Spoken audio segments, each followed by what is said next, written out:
ಪರವಾಗಿ ಒಂದು ಪ್ರಾದೇಶಿಕ ಪಕ್ಷ ನಿರ್ಮಾಣ ಆಗ್ತಕ್ಕಂಥ ಸನ್ನಿವೇಶ ಇದೆ ಅಂತ ಹೇಳ್ತಾರೆ. ಈ ಕೆಲವರು ಇಲ್ಲ ಬಿಜೆಪಿ ಜೊತೆ ಸೇರಿ ಹೋಗೋಣ ಅನ್ನೋದು ಸರ್ಕಾರ ಮಾಡೋ ಸಾಧ್ಯತೆ ಇದೆ ಅಂತ ಹೇಳ್ತಾರೆ. ತಮ್ಮ ಅಭಿಪ್ರಾಯ ಏನಾಗಿದೆ, ಅಪ್ಪ ಮಕ್ಕಳ ಅಂತ ಆಗಿದ್ದೀವಿ ಅಂತ ಹೇಳ್ತಾರ. ಅದೇನು ಗಾಡಿ ಇದೆ ಹಂಗೆ ಇವರಿಬ್ಬರ ಜಗಳದಲ್ಲಿ ಕೂಸು ಮಾಡಾದಾಗ್ತೀವಿ.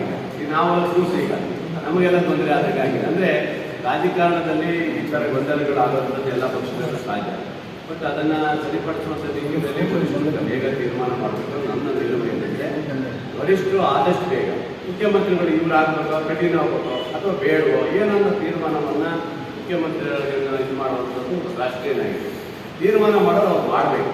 ನನ್ನ ಒತ್ತಡದ ಆದಷ್ಟು ಬೇಗ ತೀರ್ಮಾನ ಮಾಡಿ ಪಕ್ಷಕ್ಕೆ ನಂಟಾಗಬಾರ್ದು, ಪಕ್ಷಕ್ಕೆ ತೊಂದರೆ ಆಗಬಾರ್ದು ಅನ್ನೋ ದೃಷ್ಟಿಯಲ್ಲಿ ನಾನು ಹೇಳ್ತಾ ಇದ್ದೇನೆ. ಹಾಗಾಗಿ ರಾಜಕಾರಣ ಇವತ್ತು ಗೊತ್ತಲ್ಲ ನಿಮಗೆ, ರಾಜಕಾರಣದಲ್ಲಿ ಇವೆಲ್ಲ ಸಹಜ ಪದ್ಯ ಬರುತ್ತೆ. ಆಕಾಂಕ್ಷಿಗಳು ಇದ್ದೇ ಇರ್ತಾರೆ, ಮುಖ್ಯಮಂತ್ರಿಗಳ ಆಕಾಂಕ್ಷಿ ಇರ್ತಾರೆ, ಮಿನಿಸ್ಟರ್ ಆಗಾದಂಥ MLA ಮಿನಿಸ್ಟರ್ ಆಗುವಂಥ ಆಕಾಂಕ್ಷಿಗಳಿರ್ತಾರೆ. ಹಿಂಗೆ ಒಬ್ಬರೊಬ್ರು ಇದ್ದೇ ಇರ್ತಾರೆ.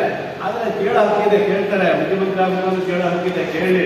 ಆದರೆ ವರಿಷ್ಠ ತೀರ್ಮಾನ ಆದಷ್ಟು ಬೇಗ ಮಾಡಬೇಕು ನಮ್ಮ ರಾಷ್ಟ್ರೀಯ ನಾಯಕರು ಅಂತ ನಾನು ವರಿಷ್ಠರಲ್ಲಿ ಕೇಳ್ಕೊಳ್ತೇನೆ.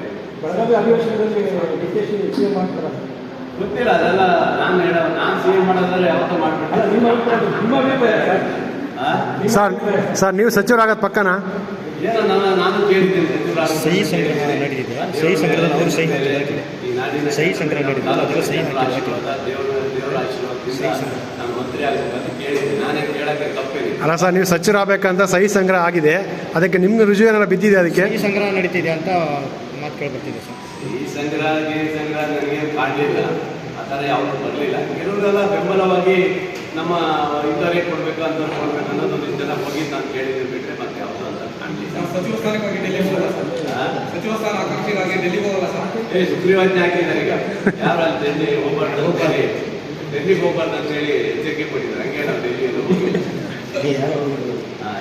ಸರ್, ಮುಖ್ಯಮಂತ್ರಿ ಸ್ಥಾನಕ್ಕೆ ಈಡಿಗ ಸಮುದಾಯವರು ಸರ್ ಪ್ರಬಲ ಆಕಾಂಕ್ಷಿ ಅಂತೇಳಿ ಒಬ್ಬ ಪ್ರಮುಖ ಗುರುಗಳು ಮಾತಾಡಿ ಹೇಳಿಕೆಯನ್ನು ಕೊಡ್ತಾರೆ. ಯಾರು ನಿಮ್ಮ ಈಡಿಗ ಸಮುದಾಯದ ಹಾಳಿ ಇದು ಒಳ್ಳೆ ಕಥೆ ಆಯ್ತಲ್ಲ. ನಾನು ಸೀನಿಯರಿಟಿ ಇದ್ದರೆ ನಾನು ಮುಖ್ಯಮಂತ್ರಿ ಅಂತ ಹೇಳ್ಬೋದು, ಹೇಳಕ್ಕೆ ತಪ್ಪಿದೆಯಾ? ಇಂಥ ಸಮಾಜ ಗಿಮಾಜ ಅಂತಲ್ಲ, ಏನೆಲ್ಲ ಕೇಳಕ್ಕೆ ತಪ್ಪಿದೆಯಲ್ಲ. ಆ ಥರ ನನಗೇನು ಗಮನಕ್ಕೆ ಯಾವುದು ಬರಲಿಲ್ಲ. ನಮ್ಮ ಸಮಾಜದಲ್ಲಿ ಯಾರು ಕೇಳ್ತಾರೋ ನನಗೆ ಗೊತ್ತಿಲ್ಲ. ನಮ್ಮ ಸಮಾಜದಲ್ಲಿ ಇದ್ದರೆ ನಾವಿಬ್ಬರೇ ಮೇಯ್ನು. ಮತ್ತು ಬಂಗಾರಪ್ಪನವರು, ನಾವು ಹರಿಪ್ರಸಾದ್ ಮೂರೇ ಜನ ಇರೋದು. ಹೇಳಿದ್ರು ಹರಿಪ್ರಸಾದ್ ಕೇಳಬೇಕೇನು ನನಗೆ ಗೊತ್ತಿಲ್ಲ. ಅಲ್ಲ ಸರ್, ನಮ್ಮ ಸಮುದಾಯದವರು ಮುಖ್ಯಮಂತ್ರಿ ಪ್ರಮಾಣದ ಸಮಸ್ಯೆ ಅದೆಲ್ಲ ಅವರಿಗೂ ವೈದ್ಯರಿಗೆ ಬಿಟ್ಟಿರ್ಬಿಡಿ, ನಾನು ಹೇಳಕ್ಕೆ. Thank you.